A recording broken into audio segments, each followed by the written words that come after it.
Welcome to episode number 11 of Yucaipa 360. If you know anything about Yucaipa, you likely know that it has a rich history as a baseball town. From Little League and travel ball stars to high school standouts, Yucaipa has produced incredible baseball talent, with 8 of its best and brightest making it to the major leagues. In addition to great coaching and dedicated families, producing this level of talent requires a certain quantity and quality of public ball fields for practices, games, and tournaments. In Yucaipa, as with many cities, demand for ball fields has grown as the population has increased and club or travel ball teams have risen in popularity. These organizations now compete with Little League for the use of limited field space. To complicate matters, local governments everywhere are struggling with skyrocketing costs of providing critical services such as police, fire, and road maintenance. Budgetary limitations have made it difficult for cities to build additional fields and to maintain current facilities at optimal levels. This financial pressure has made achieving greater cost recovery more important than ever, which in turn has driven up fees for the use of public facilities. And these challenges are not limited to baseball, but are being experienced with all municipal-owned recreational facilities. Soccer and football fields, basketball, tennis and pickleball courts, swimming pools, etc., are all impacted. With demand higher than ever and rising each year, and with increasingly limited resources for recreational programming, many cities are coming to the realization that something has to change, that a new approach is needed. But change is often difficult, and residents commonly push back on new ideas for fear that the change might be for the worse. And in a town rooted in baseball, parents of athletes and youth sports organizations carry a lot of clout. So, as Yucaipa has embarked on implementing a new methodology for the usage of public facilities, an approach aimed at creating a more level playing field, if you will, many in the community have voiced tremendous concern. To help us dive into this topic today, we are joined by Yucaipa's Director of Community Services, Megan Wolf, and Director of Finance, Phil White. Megan, Phil, thank you for being here today. Thank you for having us. Happy to be back. Great. Yeah, this is your second appearance on Yucaipa 360, Phil. Hopefully today we'll get better viewership than when you were here talking about finance. Couldn't get worse. Yeah. No, it wasn't that bad. It wasn't that bad. So, Megan, you are the Director of Community Services for the city, and a lot of people probably don't know what that means exactly. So let's get into that briefly before we dive into the main topic today. But here in Yucaipa, that's a big job. Yucaipa does community services in a very big way. I'd venture to say bigger than most cities of our size. The festivals we put on, the concerts in the park we put on, the concerts at the Performing Arts Center, just this community comes together in that way a lot. And it helps to build a sense of community for our city. It's something that we have gained a reputation for. So let's talk a little bit about community services and what you do. Thank you. I lead a team of passionate individuals who love this community and love putting on programs and services such as senior services at the senior center and services up at the community center where we have drop-in programming like pickleball, basketball, volleyball. We also manage all the rentals for city facilities and parks, shelters. We have the Performing Arts Center, as you mentioned, where we produce events monthly, and rentals weekly, and we have a youth advisory committee that's very active in the community. We oversee aquatics, which we provide to the community at 7th Street seasonally, and then up at Crafton Hills College all year long. With 2 user groups. Crafton Hills College is home to Yucaipa Swim Team and the Sand Canyon Water Polo Club. Fantastic. There's an awful lot that your department does. We could do an entire episode on that, and we probably should at some point. But today we really want to talk about something that has become a bit controversial in town over the past few months, and that is the use of our sports fields. In particular, baseball has been a hot topic in relation to field usage. And there's a long history there that I'd like to talk about briefly. But just to kind of set the stage, for a long time there have been user groups that have wanted use of those fields. And using the example of baseball, we have Yucaipa, the American League and the National League for Little League here in Yucaipa. And they have agreements with the city to use certain fields.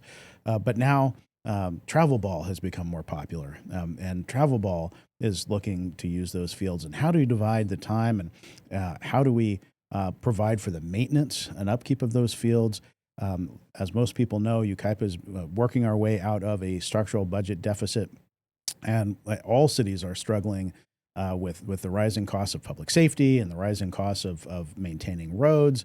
So, cities are trying to figure out where recreational activities fit in, and the maintenance of fields fit in, and that has become more of a challenge. So let's talk a little bit about the history of facility use agreements in the city of Yucaipa. Where did all of this start?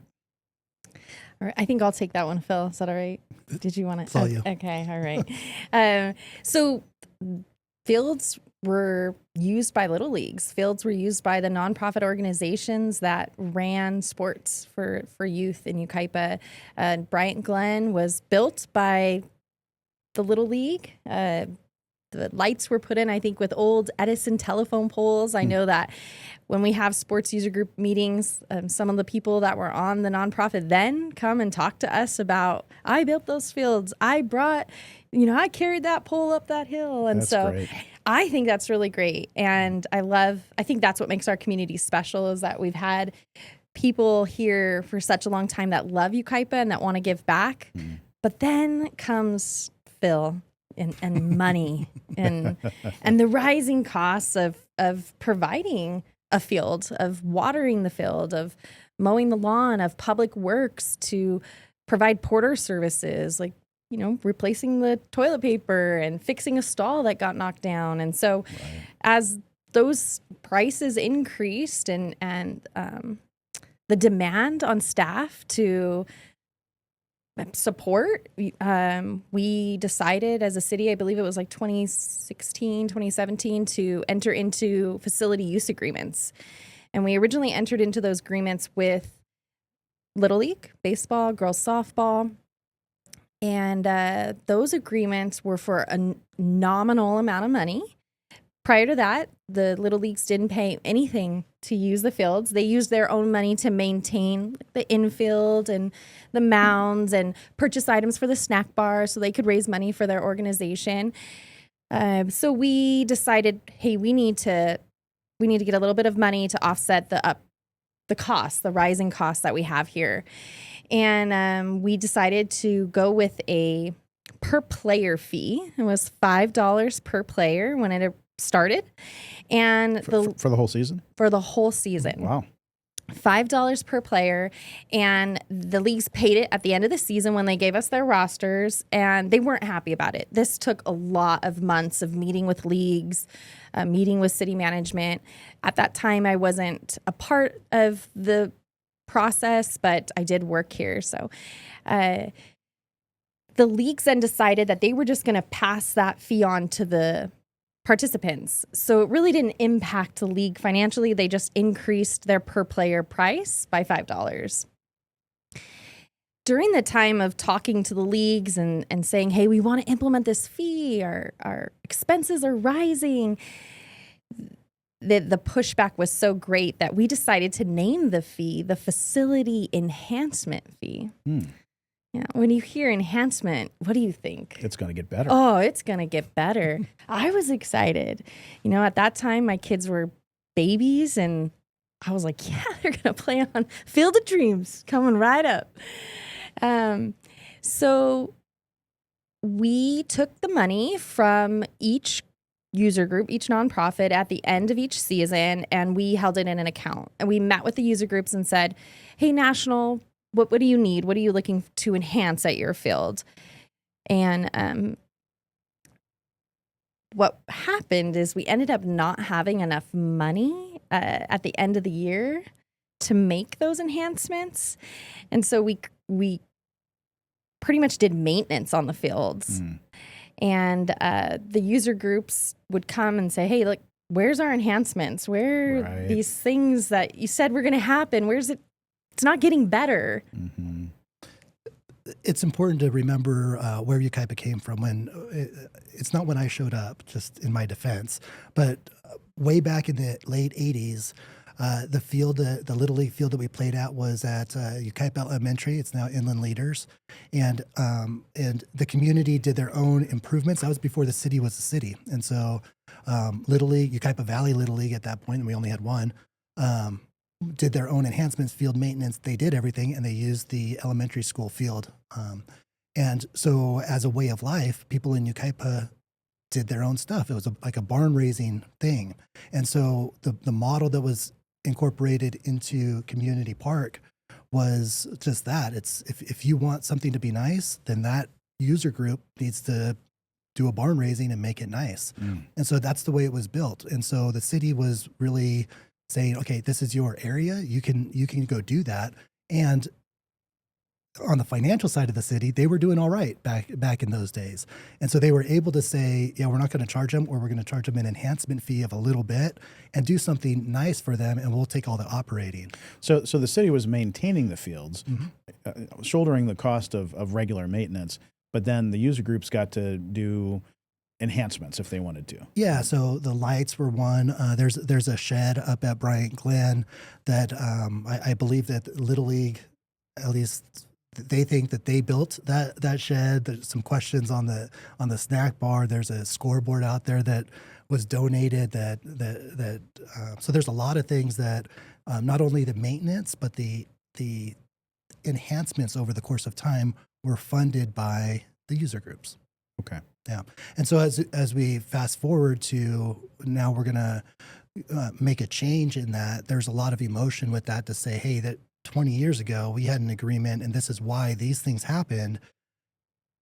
But the big backdrop is, yeah, back then the city was in a significant surplus situation and can shoulder all of that. Now we're looking everywhere to say we need to make sure that we're tightening up all of our operations and all of our agreements with costs, so that we're not letting anything escape. Right. And I think along with that is the sport grew. The number of people wanting to start a baseball club grew. Travel ball sports became popular. And we started seeing people coming to the city saying, hey, how can I rent Bryant Glen? It was able to be used by the community. You can go out and play baseball with your family or some friends. But we said organized sports have to run through the city. There's liability behind there. We really need to manage that. Right.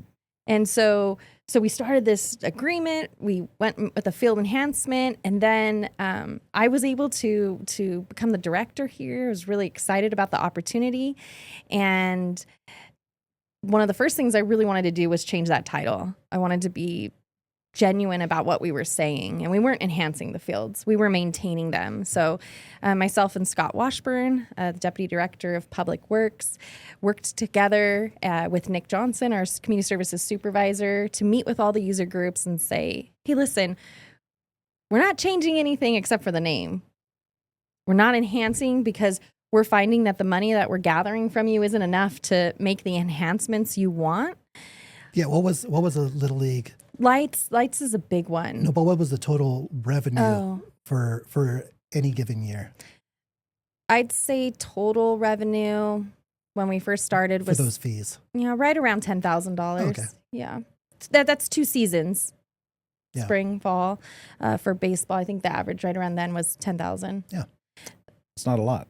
It's not. It's more than I thought it was going to be, but and it's more than we were getting before. right. True. But we weren't. But the cost of doing anything now is significantly more than that. And we Certainly had enhancements. So. And we had the rising costs of contractors maintaining, the mowing and the public works, like I talked about, the maintaining of a broken sprinkler head, this isn't mowed right, this fence broken, things like that. And so we kept seeing those costs rise, and we said, hey, we're gonna have revenue to help offset that. But we didn't. We said, oh no, the revenue's to make it so that the fields look better. So the name was changed to facility maintenance fee. Yes, Okay, yes. very So, good. I mean, I felt like my job was done at that point. I felt good about that. And we continued on the path of charging a per player rate. Unique, by the way. No other city that I know of does that. Is that right? Yeah. And we did raise the rate. I think it ended at $10 per player. We raised it with CPI as we raised user fees. And then this past year, so just to... So before I Yeah. know we're looking to make a change this year, and that created a little bit of controversy. But let's talk a little bit about what was not working with the way it had been set up since 2016. Right. Obviously, there were financial issues. That the amount of money being collected wasn't enough to maintain the facilities adequately. Right. But there were other logistical issues that came with that as well, weren't there? Community services. Can I take this one? No. So there's community service challenges. When it always goes back to me. So when I was playing, there was one Little League. Everybody played Little League, and that's all there was. There was no travel ball. There wasn't anything. Everybody played Little League, and then we all played basketball in Yucaipa, and then we all played soccer in Yucaipa. Over the course, it was just a couple years ago, it wasn't that long ago, but over the course of time, travel ball popped up, and now travel ball is so much bigger than Little League. And there's a lot of local kids that don't play Little League, they play travel ball. And so logistically what happened was we have community fields that are being used by one segment of the community, and the segment that's not part of that group, that's part of a different group, the travel ball group, they're not getting access to the fields. So there's challenges with that. There's a big segment of the community where we're not allowing the use of those fields to those kids. And I could see how the organizations that have been here for decades and put a lot of money and sweat equity into some of the improvements of those fields could feel like, hey, wait a minute, these are kind of our fields. We've controlled them for X number of years. We put all this work into them, and yet they're public fields. They're owned by the residents, the citizens of the city of Yucaipa, right? I think that's the hardest part, is that when you're working to raise money for a nonprofit, let's use Little League as an example, and you're selling food at the snack bar, and your kids selling candy door to door, and you're having a golf tournament and all these things, and then you use that money to build a snack bar or build a shed, you feel like it's yours. And so National's a good example of, they raised money to build the 13th Street Sports Complex. They raised money to help the city build this complex because from what I understand, when Little League decided to break into two leagues, we just didn't have enough fields. And so we needed another complex in town.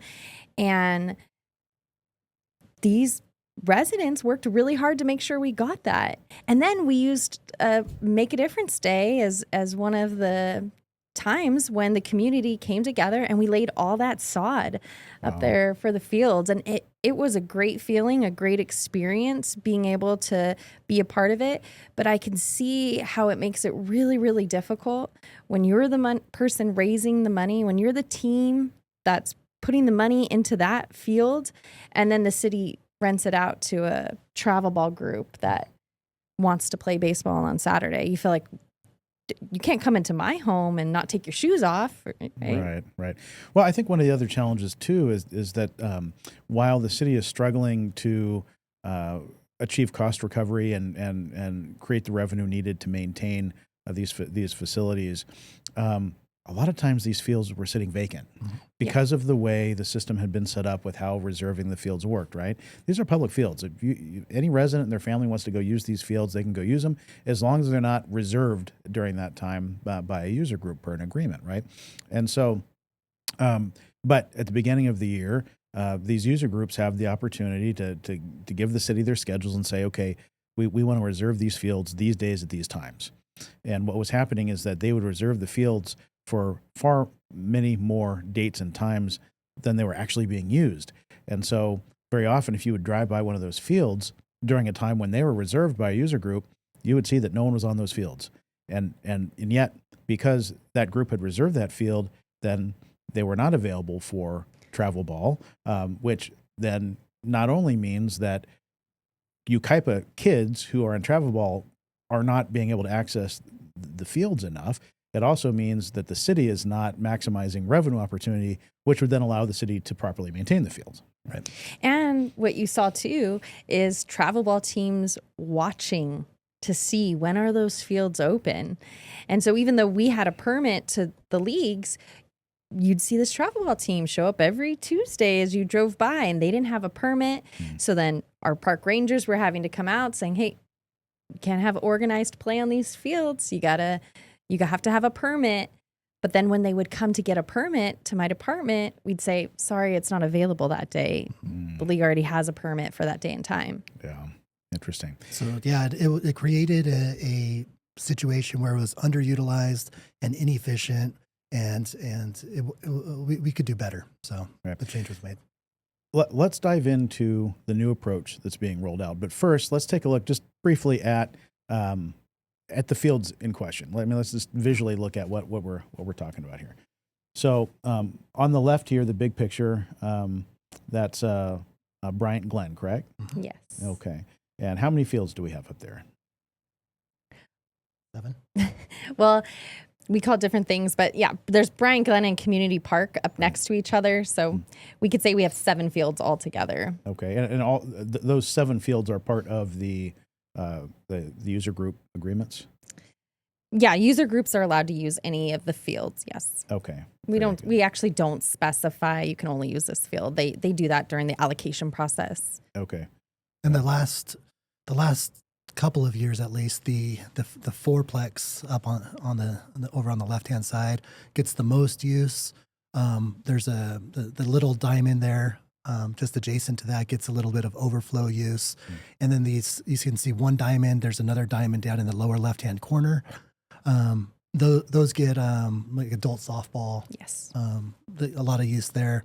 But that field, that really nice field, on the right hand side, it's really underutilized. That's a really, it could be a really nice diamond, but it's kind of been the field left behind, and so with a few improvements, that could be a fantastic field as well.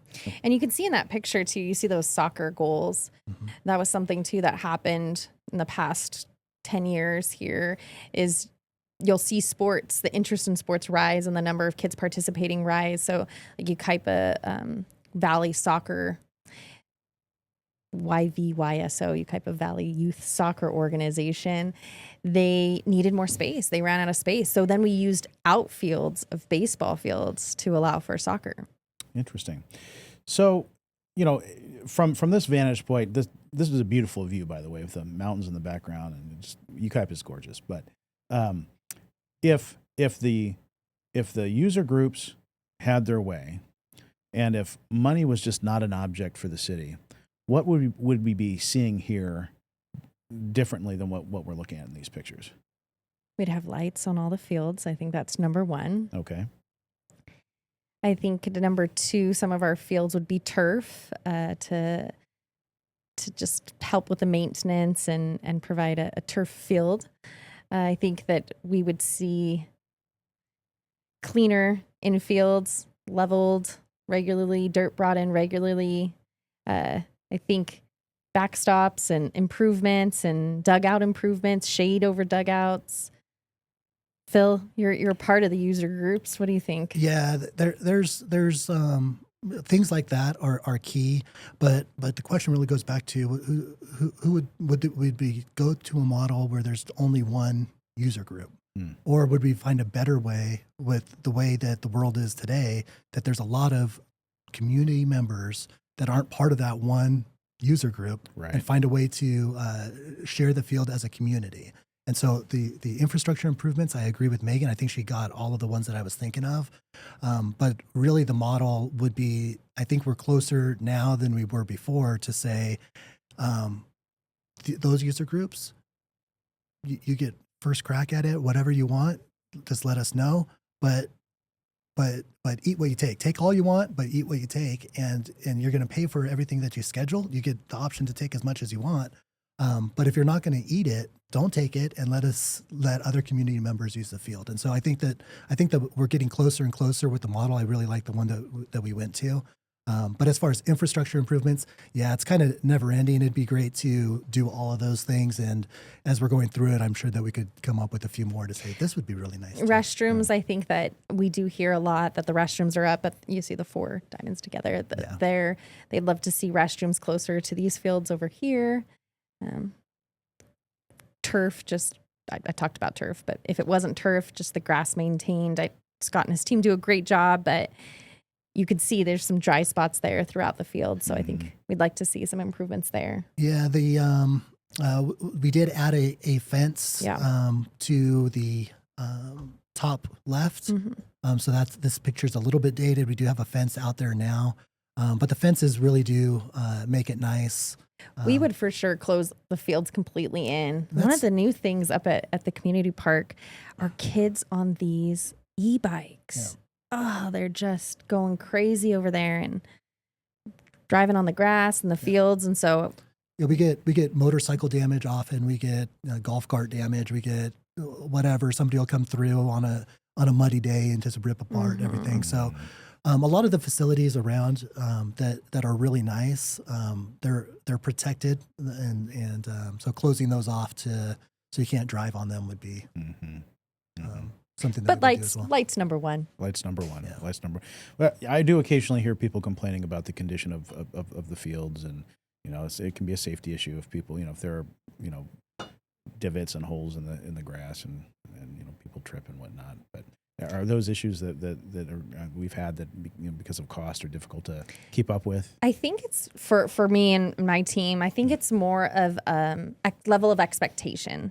So you buy a product and you expect it's going to look a certain way and do a certain thing, and we can't agree on the level of expectation. I think that yes, of course, the more the fields are used, the more divots there are. More there becomes holes in the grass, different things, but I think with the resources we have, we maintain the fields pretty good. Yeah, I agree, and it's the way that it used to be was you maintain your own field. You're the user group, maintain your own field. We're finding our footing too as we go through this. This is new, but part of making this available to everybody else, we want to have a high level product so that people want to use it. And we don't want holes in the outfield. We don't want mounds that are all messed up or batter's boxes with holes in them. We want those things to be nice. And so we have to look at the maintenance of those things to say, hey, this is something that we didn't even contemplate a few years ago because it was all on the user groups. And we're going to pick up some costs as well because we need to start incorporating that into our operations. So. Well, let's talk about this new approach. This approach has caused some concern amongst user groups that have, I guess, finally became used to the structure that was put in place in 2016 that originally, took some getting used to, and now the city's looking to change it again, and that caused a lot of concern. So let's talk about the model that the city is shifting to now. All right. Well, can I take this one? Okay. This model's called Pay for Play. Okay. And what we're doing now is we're telling the user groups, meet with us. Tell us what you want each season. And as a user group that has an agreement with the city, you get the first right at these fields. But you're going to pay for that, what you're asking for. And so they'll supply us a schedule. We want this many fields at this location from this time to this time, this many days a week. And then as a result, we will bill them for that use, and then they will pay us for their use. Any time outside of those hours that they have on their permit for those fields, we can allocate the fields to other groups. And we just started this model. January 1st is when it went into effect. And the season ended for baseball late November. Fall ball, yeah. We started allocating the fields to travel ball groups, and they have been rented almost every single weekend since the end of fall ball. And so we already are seeing that other groups are having the ability, Yucaipa-based groups, some groups are outside of Yucaipa that want to come in, and if they're not being used, we do allocate them, but they have Yucaipa kids on them, travel balls. A lot of these travel ball groups that have popped up are actually kids' parents from Little League who decided, hey, I want to go to that next level. I want a travel ball team. I'm going to make my own. And so far, it's only been a couple weeks, but it's been really great for our team. It's been great for the kids that are able to use these fields. And we've had tournaments, at least 4 since November. So this is so yeah, that's immediate. We're talking in January, and usually those fields are vacant because Little League doesn't start up until March. And so we're talking 8 weekends where the fields typically are vacant, and the users, the new users, the travel ball crews, some of them are they're putting on tournaments, and so they'll host the tournament. And so some of those teams that are coming are Yucaipa based, some of them are not Yucaipa based. But what I found, having 2 boys that played travel ball, is we can go all over California. We can be in Arizona, and this last summer we were in Atlanta, Georgia, and my son was playing a team, and our neighbor was on the team that he was playing, and I'm like, we could have been at 7th Street Park. Yeah. And we're in Atlanta, Georgia, playing. And so my point is, with this new model, they're available. These teams, some of them are local. The people hosting the tournaments, sometimes they're local, sometimes they're in Redlands, whatever, but they're hosting the tournament. The teams that are there, they're packed with Yucaipa kids, and they're actually using the community park. Yeah. and they're using our restaurants. Well, I was just about to say, yeah, when there's this increased activity and people are coming into town for tournaments, well, now a lot of those people may need to stay at a hotel here in Yucaipa and get gas here in Yucaipa and eat at our restaurants and support our local businesses. And that's fantastic. Yeah, I'm excited for this new model, and I think that the leagues are going to see the fields get improved. I know you talked about, we have heard people say, hey, your fields are in bad shape, or you're not maintaining them at the level we want. We're going to see, as this revenue starts to come in to offset our cost, that we can maintain the fields, I think, at a higher level. And again, we're taking some of that maintenance off of the little leagues. So instead of spending the money to improve the field, they're spending the money now to rent the field and putting that on the city, so that we can give one product. We can say, hey, this is our field, level in field, level out field.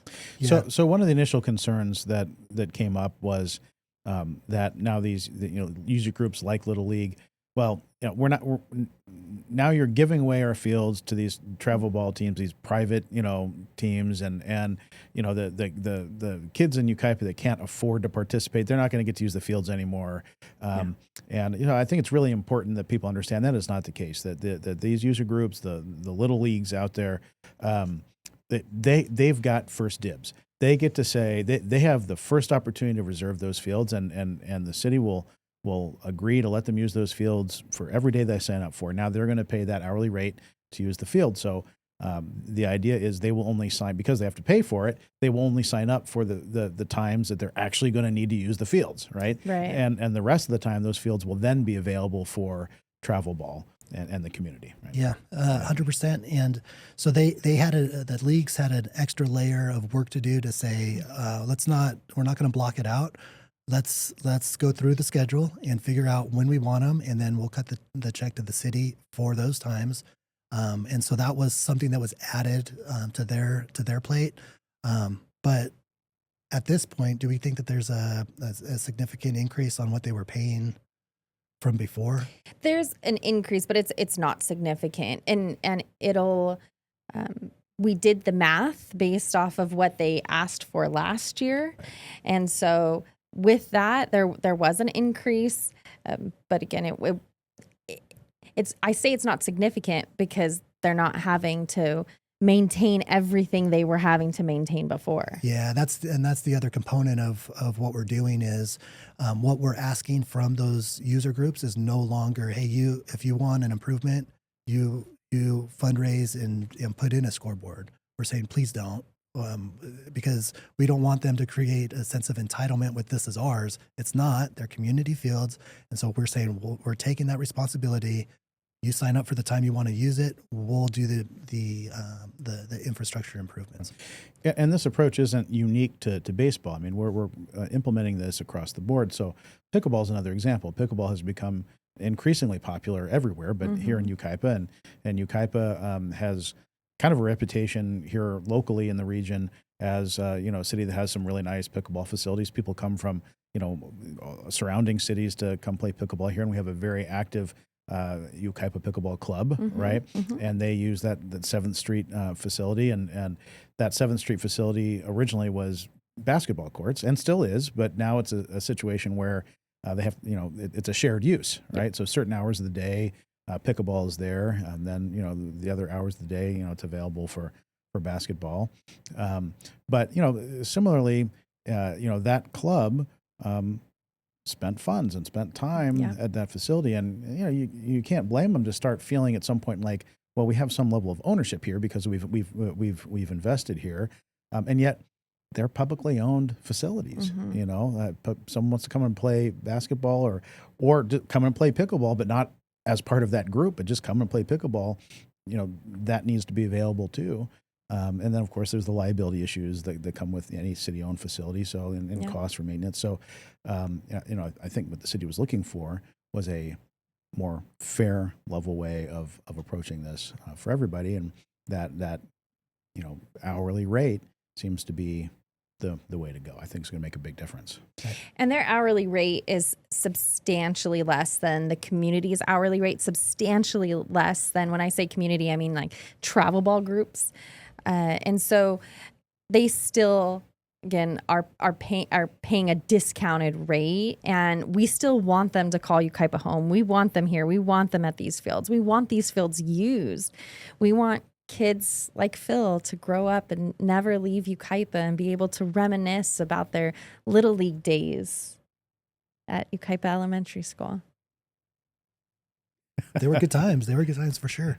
Yeah, I think that we're with the budget and everything like that. There's a lot of different things. This is one area where we said there's a better way to move forward, and so that's what we were trying to do. And I think what makes Yucaipa unique as well is that we really don't have a lot of fields. If we did a parks master plan, I think you'd see that we don't have enough fields for the amount of youth or adults that we have in this community.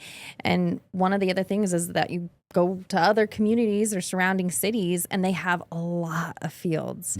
And so for them, they're able to allow Little League to use one park and one field because they have other fields that travel ball can rent. Right. And we don't have that luxury here. And so as the sport grows and as the participation grows, we have to allocate fields appropriately. And I think Phil said it pretty well.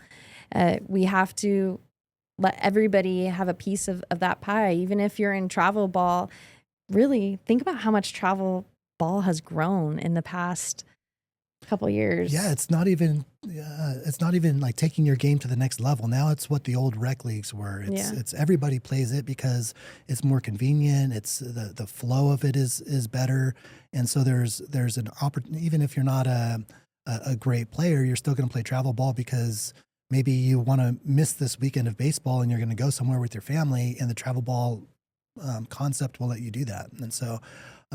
So yeah, we're trying to stay up on the times. Baseball is we've talked a lot about baseball.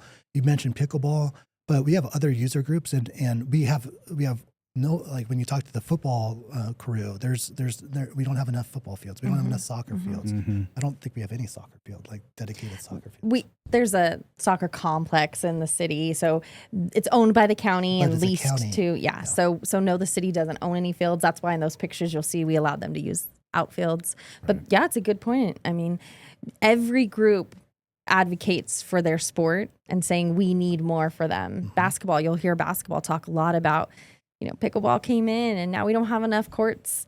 We only have the community center, 2 courts. We need another community center. So I wanted to go back to the travel ball thing. there's actually a lot of podcasts out there about youth sports and travel ball and how you want your kid to go to college and get a full ride. They better get into travel ball. They better get connected, because that's now how colleges are scouting and looking for athletes. And you talked about in the beginning of the podcast how many professional athletes came from Yucaipa. And I think as parents, I'm not going to speak for you guys, but I can confess that there was a small part of me that wanted my kids to be professional athletes. Now they're still young, so there's still chance. But as I watch them in sports, I see that chance is decreasing. Could be because they're not on travel, but as a parent, you look at those things and you think, how can I give my kid the best opportunity to be the best, to be Yucaipa High School? Very, very competitive. I know a lot of kids that really want to play baseball there. And I don't know, Phil, you may know, could you play Little League your whole life and then make it on Yucaipa High School baseball varsity team? Yeah, you certainly could. You certainly could. And in my day, that was the only option. Right. I mean, I played with the legendary Corky Miller of Yucaipa all growing up, from our Yucaipa elementary days, and he made it into the big leagues from the little field at Yucaipa Elementary. There was no travel ball. We had like area code teams, and so he did a little bit of that, but it was a different world. Now I think that athletes are athletes, and athletes will progress. They'll find them. But I know what you're talking about with you've got to do travel. And I think that that's part of the travel ball industry. But it's everywhere. And for the city to say, we're not going to, not going to allow them on our fields would be saying we're not going to serve our community, and that would not be the right thing to do. And so it's certainly the way for maybe talent wise, or maybe it's just, this is the way everything works in people's lives now. This is what's here, and we need to make the community fields available for the community. You know, you've both spent some time in the community over the past few months talking with these user groups and rolling out this idea. And one of the neat things about having the two of you do that is also one of the neat things about our city that makes us unique as, you know, as a city government, that a higher percentage of our employees than normal live here in the city of Yucaipa.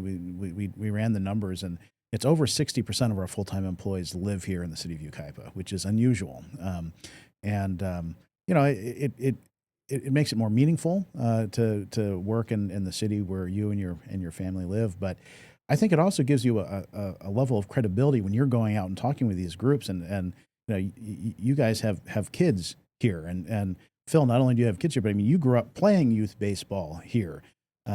Now my kids played Yucaipa American Little League.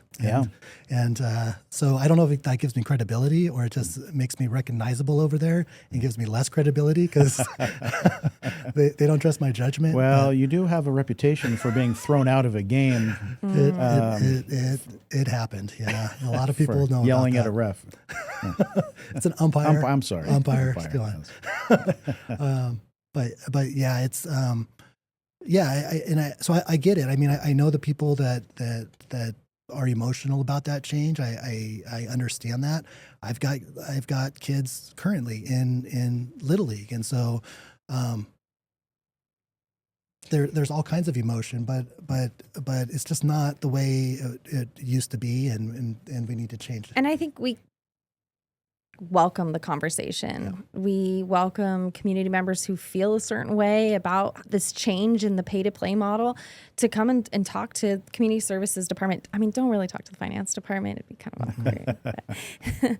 But talk to us. Tell us how you're feeling. And I think we do a good job listening to the concerns in the community, because there has been a lot. I mean, I do understand it's, you know, what was it, almost 9 years ago now, we said, hey, we're going to change the model, but we won't change it again. We promise. But things change. Times change. Your finances change. And so we have to adapt. We have an obligation to our residents. Think about how many people that live here who don't use our fields, who don't use our facilities, who don't use what community services offers. Don't go to the special events. You know, their tax dollars are still going here. And so I think we have an obligation to adapt, to learn what else is happening, what's happening in the private sector, and how does community services maybe take on some of those things, but then balance community need and want and dollars. And yeah, I think this change also, it created an opportunity. This last in the fall, one of my older boys, they were putting on one-day tournaments over at 7th Street, and that field has been underutilized for years and years and years. And somebody figured out, hey, Yucaipa has an opportunity to get a field. So they were putting together one-day tournaments there. And so my son and a group of his buddies joined 4 or 5 different tournaments at 7th Street. And you'd go to 7th Street and the parking lot was full, and there was baseball being played at 7th Street, where, the revenue that goes with that is that's a good thing. But ultimately there's an asset that the city has, a community park, a baseball field, and there's actual Yucaipa baseball players using that field. And then so I think that's a good path forward for the city, is to be able to make that happen. Yeah, absolutely. Phil, the last time you were here on Yucaipa 360, we touched on your background. We talked a little bit about it here again today. But Megan, I'd like to talk about your background so the community knows who's serving them as their Director of Community Services. You've been with the city for going on 12 years now, right? You started here in 2013? I did, yes. Yep. Okay. I started here in 13, and I haven't looked back. That's great. Looking back, how did you get to here? Where were you before? I worked for the city of Fontana. I worked in aquatics. I ran the Fontana Park Aquatic Center, and I also had the honor of helping with special events there, and anything the community services department needed, I was able to help. I taught CPR and first aid classes for the after school program, and anytime they needed me, I was there. And before Fontana, West Covina? Yes, West Covina, Field of Dreams. So I've had a really great time working in recreation and in the government sector, and I look forward to continuing to lead this team here. And very good. And you and your family live here in Yucaipa. We do. Your husband Brian, yes, who is with the Sheriff's Department in Riverside County, correct? He is. Yes, he's a lieutenant for Riverside County Sheriff's Department. And 2 kids. We have 2 kids. I have a son named Bradley, who's 12. And I have a daughter who is 14 yesterday. Oh, happy birthday to your daughter. Her name is Peyton. I think we have a picture, actually, of your family. There you are. Oh, yes. We went to Disney World. How fun. Wait, that's not my husband. Just for the record. My husband's actually taking the picture. Oh. I think your husband sent us this picture, actually. Really? I don't know what he's trying to say. That sounds like him. Well, very good, very good. And what do you like to do when you're not working? Well, it's a funny topic. Today we're talking about youth sports. I feel like I'm in this season of life where I am at sporting events every weekend. You know, I was the best parent before I was a parent. It's like, I will never dedicate my life to youth sports. Are you kidding me? I'm traveling the world on weekends, but weekends are filled with basketball games, water polo tournaments, swim meets, and whatever else my kids decide that they want to do.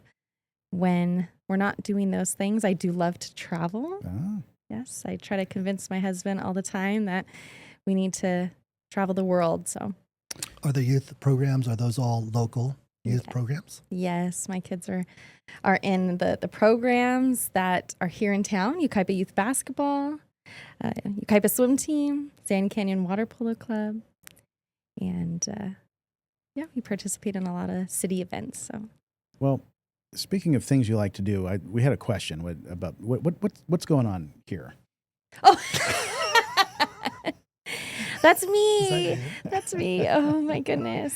So if you have any kids, make sure you cover their ears at this point in the podcast. But this is my favorite event of the year. It's Winterfest. And we turn the YPAC into Santa's Workshop. And so Mrs. Claus had to step out because her grandchildren were performing on the stage. We have such great community members. We have this wonderful, wonderful community member, Daryl, and Daryl Bryan, and she is Mrs. Claus. And so she said, Megan, can I step out really quick and watch my grandkids? And so I took her costume and served warm cookies in Mrs. Claus's kitchen. You can see those Doc Martens under there. I don't know if Mrs. Claus would wear those, but she did that day. That's great. That's great. Well, you do an awful lot in this community, and your department does an awful lot. And I know that there are challenges. This issue over facility use agreements has been a big one this past year. But I know there are other issues that are top of mind for many of the community, especially as over the past year we've had very frank and open discussions with the community about the city's financial situation, and the voters approved Measure S, which is that 1% sales tax, and we're working our way out of this structural budget deficit. All city programming comes under a microscope at that point, and your department is very visible in the community. And so, I want to briefly go over a few of those items, and really each one of these things could probably be episodes of their own. So I don't want to go too in depth, but let's start with the White Pack. And let's for those of you who don't know, this is our Performing Arts Center on Yucaipa Boulevard in the Uptown, and it is a phenomenal facility. I mean, for anyone who hasn't been there, it is top-notch, beautiful facility, outdoor stage, indoor stage. We put on concerts, community events. It's kind of the heart of our festivals that are put on uptown. Beautiful indoor theater where we put on shows and concerts. But this has been the topic of discussion a big topic in relation to our budget deficit, because this building and its programming isn't free. Yeah. And we've talked a lot about how really the building wasn't designed with cost recovery in mind. Really, the number of seats on the inside theater is under 300, which is undersized if you're trying to get big acts that command higher ticket prices, and the number of attendees that would generate full cost recovery or better. So there have been challenges at the White Pack. Maybe talk to us a little bit about some of the things that you and your staff have been doing to address those issues. Yeah, so those challenges started a little bit before COVID. I think there was a perception from the community that this building was going to make money or break even, and we learned quickly exactly what you just said, that there wasn't enough seats. We couldn't find artists that we could afford that then we would recoup cost. Then when we would find artists, people didn't know them and didn't want to come. We couldn't recoup costs. Then COVID hits and the place completely shuts down, and we decide as a council and the community decide we're going to only rent out the White Pack. It's just going to be a rental facility. You can come in, rent it, so that the costs are really low.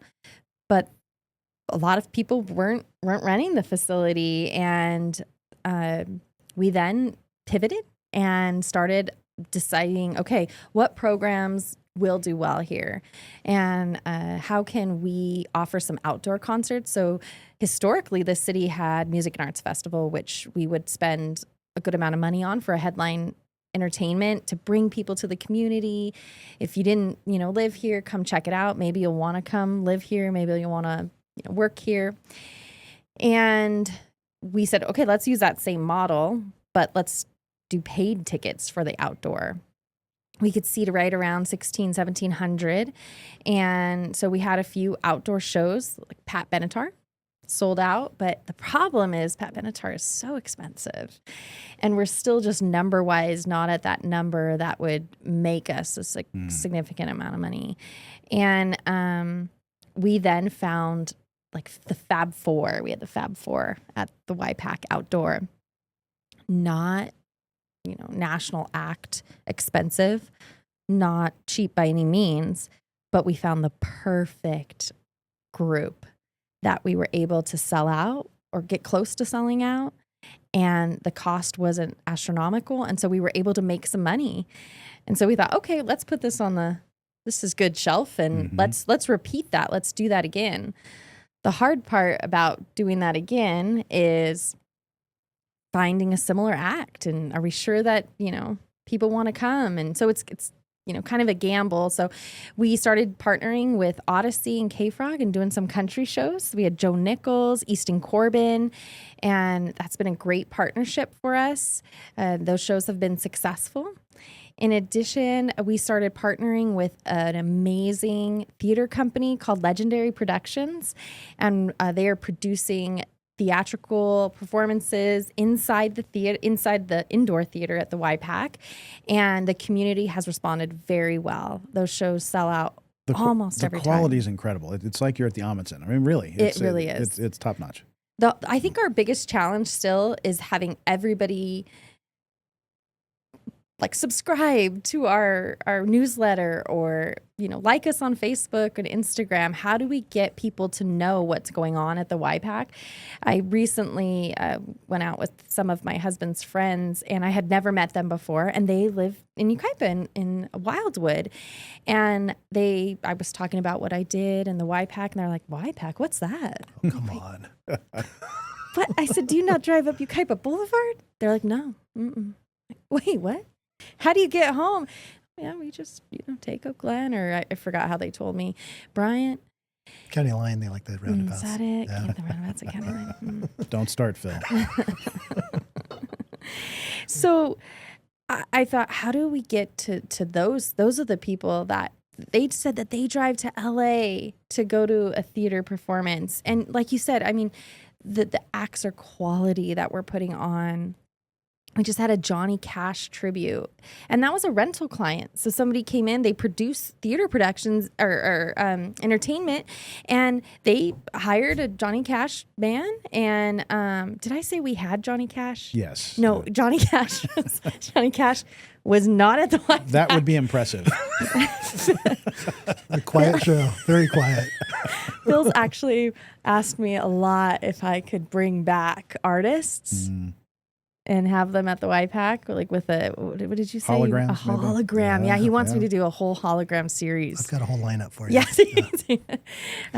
No, Phil, stick to the finances. All right. Well, but we did have a Johnny Cash tribute, and they were excellent. And it was a rental client, so they rented the YPAC, and then they received all their ticket revenue from the sales of the tickets. And I think that you're going to see here in the next year, we're going to produce an entire season at the YPAC. We're really excited for it. You're going to be able to have season tickets. And I just really, really want to emphasize that the YPAC was open 2019. It closed. So really the first full year that it was open was July 2023. It closed because of COVID. Right. Sorry, yeah. July 2023 to June 2024 was our first full year open, and we were doing rentals only. Then we changed the model. And so I'm excited to see us produce a season and really do the things that work and get our name out to the community and to the surrounding cities. Interesting fact, I had this phone conference call with this company where they could tell you where people were visiting from when they came to your center. And a lot of people come from Colton, Grand Terrace, and Norco. Really? Yeah. Interesting. So I think that the YPAC is successful because of the team that's in place. They have an amazing, amazing supervisor. Her name's Mary Johnson. She's really dedicated to making the YPAC financially successful. And there has been a lot of comments about the YPAC and about how much it costs. But there are only 3 full-time staff that run that building. We have Marcus, who does all of the marketing, the website, the YPAC website, the YPAC social media. He works every show that is a YPAC-produced show. It's funny, I say, working for the community services department, you never know what your day is going to look like. So one day he has to, show up and pop popcorn in the snack bar, or not the snack bar, concessions. I'm sorry. See my baseball showing there. The next day he's sweeping the restroom floors because we have to turn the building over because we have a rental client the next morning and janitor services aren't coming. And then we have Jenna, who has hit the ground running since she joined this team, and she is the face of the rental part of the YPAC. So she goes to schools. You're having a homecoming. The YPAC is the perfect place. Have you guys ever drove up Yucaipa Boulevard when we've had a Ferris wheel out there, or heard the DJ and had the crazy lights with thousands of kids jumping in front of the stage? Yes, yeah. No, your kids haven't been there? Mhm. Your kids didn't go to homecoming? Yes, Okay. I was going to say, what a sad life. Phil's kids calling me, I'll let you go to homecoming. That space we are learning can transform into what you need. So, give the YPAC a call and tell us your needs. And it's been a 50th anniversary. It's been birthday celebrations, quinceañeras, weddings. So Jenna is just really doing a great job finding clients that building is the perfect space for. That's great. And she fills all the days that Mary doesn't fill with acts. She's filling them with rentals. That's great. One of the neat things that this city does is its festivals. The city puts together 3 festivals every year in the Uptown. We do Music and Arts Festival, Autumn Fest, and Winter Fest. Let's put up some pictures of that for those who haven't been. It is so much fun, really a great feeling. The community coming together, everyone's happy. You see the YPAC there. There are concerts that happen on the stage. Vendors, the businesses are open. Usually there are things for the kids, games and activities for the kids. Classic car shows. It's just these festivals really do so much to create this sense of community. But again, they're not free. Right. And so over the past year, as we've been discussing, how do we balance this budget? Festivals were a topic of discussion. A lot of people said, it's fun if we can afford it, but if not, we got to get rid of it. Right. But instead, the city's focus over the last couple of years has been, how do we get to cost recovery? And the city, whether it's the YPAC, whether it's these festivals, historically, the city has done a lot of things as a feel good, warm and fuzzy thing for the community. And that's great. Cities should do those things if you can afford them, right? Right. But instead of getting rid of them, we thought, okay, how can we capture revenue generating opportunities to offset the cost of putting on these programs? And historically, the city had partnered, with nonprofits in the community. For example, with the festivals, alcohol sales. One of the biggest revenue generating opportunities, and that was given to a nonprofit in the community. They handled the alcohol sales and kept a lot of that revenue. Vendor, signing up vendors. Vendors pay to have booths and sell their goods there. Yeah. Well, that was given to the Chamber of Commerce to manage, and so the city gave up a significant portion of that revenue. And so, even though it's been a hard transition for our partners like the Chamber of Commerce and some of the nonprofits that got accustomed to partaking in that revenue, the city taking over those revenue streams has allowed us to achieve the cost recovery to continue having the events. And we hit a big milestone with Autumn Fest last year. For the first time in the city's history, a festival broke even, actually did a little bit better than break even. So I think we found the formula to be able to continue having these events, which is a great thing for the community. The past 3 years, the city has put on a very special festival, and that is the Five Winds Country Music Festival up at Five Winds Ranch, which has been just so much fun for the community. We've got some pictures of that. For those of you who haven't been, it's like a mini stagecoach, right? Number of big name country music bands. You can camp there, RV camping, all kinds of food vendors, dancing area, games. Really a great vibe. But again, not free. And this is one of those things that the city's going to have to really think about. Do we continue to put on this event every year? Because, we have not yet found the formula for cost recovery there, right? But another issue that I know your department has put a lot of time and effort into the last 3 years, and something the community has really appreciated. I know. Yeah, the community really has, and I know that the classic car show going through the uptown roundabouts, it is the coolest thing, and even I saw the Ferris wheel, and my wife and I rode that Ferris wheel. It was so beautiful right at sunset. It's just the setting is amazing, and so. We'll figure out the money side of it. We don't want to strip away all of these things because it makes Yucaipa, and Yucaipa is a special place, and it's a great backdrop to have these types of events. And so we got to find a good balance of cost and the event. Yeah, no, we do, and not just the festivals, but the properties themselves. I mean, up there at Five Winds, which is right next to our El Dorado park. Let's put up. We've got some pictures of that. That part of town is beautiful. So the larger picture on the left, towards the bottom of the screen, that's El Dorado, and then as you move up on the screen, you get into the Five Winds property. Tremendous opportunities here. These properties were acquired from conservancies and certain portions of the site we can use for activities, but the rest are in conservation. And so, we maintain the natural landscape and habitat there, but, you can utilize that for hiking and horseback riding. But this is a gorgeous area of the city. And as Phil was saying, the sunsets are spectacular up there. A lot of recreational opportunities up there. And so, the city's in the process of working on a master plan for this whole area to envision the highest and best uses here to really maximize the intended recreational opportunities here, while at the same time figuring out, how does this cost recover, right? How do we generate some revenue from those recreational opportunities to sustain it, so that we can continue to provide these kind of opportunities here in Yucaipa, which are unique, and a lot of communities don't have these kind of opportunities. So, yes, we need to balance our budget, but we also have to be thinking strategically, long term. How are we going to ensure that we can continue to provide this level of service indefinitely into the future? Yep, agreed. Yeah. Well, before we go, let's highlight some upcoming events that your department has. We've got some pictures here. We've got an egg hunt. Why don't you touch on these here?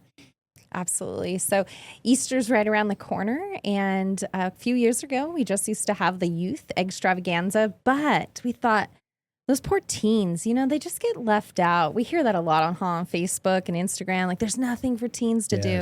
Yes. Not another car wash. We wanted a roller skating rink. I don't know. But with that being said, we brought you a one-day teen glow-in-the-dark egg hunt. It'll probably only last 2 minutes because those teens, they're fast. They're fast. My daughter just turned a teen last year. This year she turned 14 yesterday, but she participated last year and she got kicked in the head for an egg. Oh my gosh. They all just ran at once. So it was a pretty intense egg hunt. What is your department putting in these eggs? Yeah, I mean, it was, why? The prizes were amazing. We had a electric scooter. Oh my gosh. Yes, we had a TV. We had, what is that? Top Golf. Wow. Gift card. So we had some. Is there an age limit? Am I allowed to participate in Guess this? what? That's what adults were saying. Yeah. And so we also have brought an adult glow-in-the-dark egg hunt. And you have to be 18 or over. And you do have to pay to enter into the adult egg hunt. But you want to talk about some great prizes. Last year, we had 2 Tommy Bahama chairs with an umbrella. Wow. I mean, if that doesn't say I'm 40, what does? We had tickets. Last year, we put in eggs tickets to the Five Winds Festival. We had, they also had an opportunity to win Top Golf. So really some great prizes. We're going to have that event. It'll be at the community park. And I really think that it's a great time to get out there with your adult friends or your teen friends or take your kids out. And remember, BYOB. That's right. Bring your own basket. That's Very right. good. Very good. Yeah. All right. Community Center parking lot sale. Well, after that weekend, you may be saying, I have too much junk lying around this house. And so the community center is having a parking lot sale where they provide a parking lot space for $20. And you can bring any of your household items and sell them. It's kind of like having a garage sale, but it's at the community center. Fantastic. Yeah. Oh, very good. All right. We got 2 more, I think, here. Yes. The Healthy Yucaipa Committee is partnering with Crafton Hills College. For the last year, we did a bunny hop, which was a 5K and a 1 mile run. The Healthy Yucaipa Committee did it. It was pouring rain. It was miserable. But the year before that, it was great. Crafton Hills College asked if we wanted to partner because they also do a run in April. So instead of having 2 runs in the same month in this small town, we thought, hey, let's partner together. And Crafton has a great cause. Their money, we are going to put our money together to host this event. And the money earned is going to go to offset the cost of the event, and then anything after that will go to Crafton Hills College Foundation Athletics. Fantastic. Yeah, and that was one of the questions we kept getting from people that would do our runs, like, where's your money going? It's like, well, no, it's going to offset the cost of this run and, help provide community services programming in the city. So This is a great partnership. It's called Run for the Hills. I like it. Yeah, me too. Like it. Me too. Now, this sounds like fun. Enchanted Tea Party. I have a 1-year-old daughter. Well, I expect I think you she would love this. to be here with her on April 26th at the Yucaipa Community Center from 10 to noon. There's going to be a sip tea and juice, and you can enjoy stories with princesses, and they're going to have some treats as well as activities, and it'll be a great time for you to connect in a fairy tale type way. Fantastic. That sounds great. Well, Megan, Phil, I want to thank you both for being here today. I mean, this has been a big topic here in Yucaipa over the last few months, and I know it's an issue that a lot of cities are grappling with. So I think it's something that will be of interest to Yucaipa residents, but also have much broader appeal. And I really appreciate you taking the time to come here and talk with us today. Thank you. Thank you. Episode number 12 will drop in 2 weeks on Tuesday, February 11th. Until then, thank you for watching and listening to Yucaipa 360.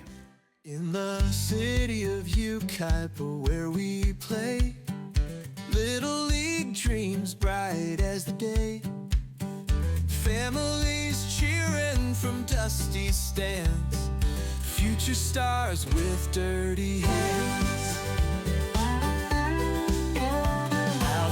Out on the diamond, we shine so bright, pitching and swinging through the summer light. Coaches guiding from first to third, every victory's sweeter than any word. We are the heart of Yucaipa town, youth sports lifting everyone around. With every strike and every win, in the city we always begin.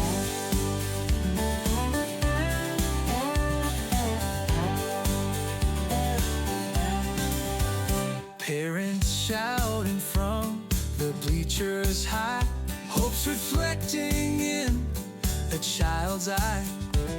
From T-ball to the major leagues, in Yucaipa we chase our dreams. We are the heart of Yucaipa town, youth sports lifting everyone around. With every strike and every win, in the city we always begin.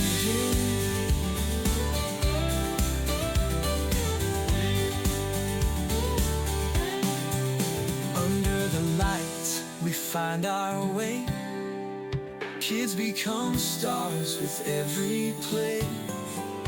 The whole town spirit soft yet loud, in Yucaipa we stand proud.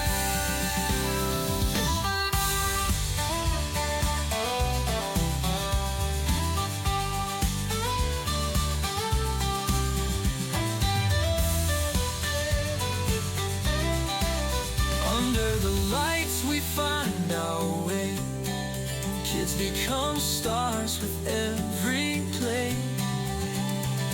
The whole town spirit, soft yet loud. In Yucaipa we stand proud.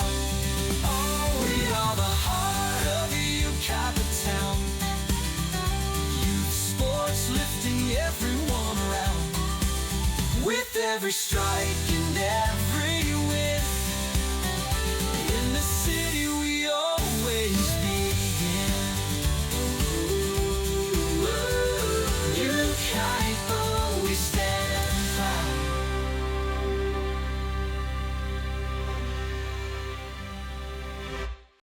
I'm a hand talker, so really, it's gonna You can be hand talk. quite You can hand talk. How do you make the camera stretch out her neck? Am I too loud in your ears? Yes. It's like a nightmare. Can you, Did it sound bad? Yeah, actually, if you could back away from the microphone. a bit. Actually, could you just change your voice? Actually, just try not to say much, Phil. My husband, he can't handle my S's. He's Oh. like, I won't be listening to that podcast. There's a de-esser setting on this thing. We should crank that thing up. you've got a de-esser? Yeah, we got a de-esser. So it's not just a me thing, or did he ask you to buy that for this episode? Brian called me. He said, I'll pay for it. She's going to make me listen. This is, My Texas joke didn't really land too well. yeah, no, I wasn't feeling the Texas I joke. know. It was yeah. for your Cowboys. I've actually never heard everything's bigger in Yucaipa. No, actually. Our deficit is. No. Now she's got lots of air above her head. In my head, too. All right. You ready? Ready? Yeah. All right. Take 6.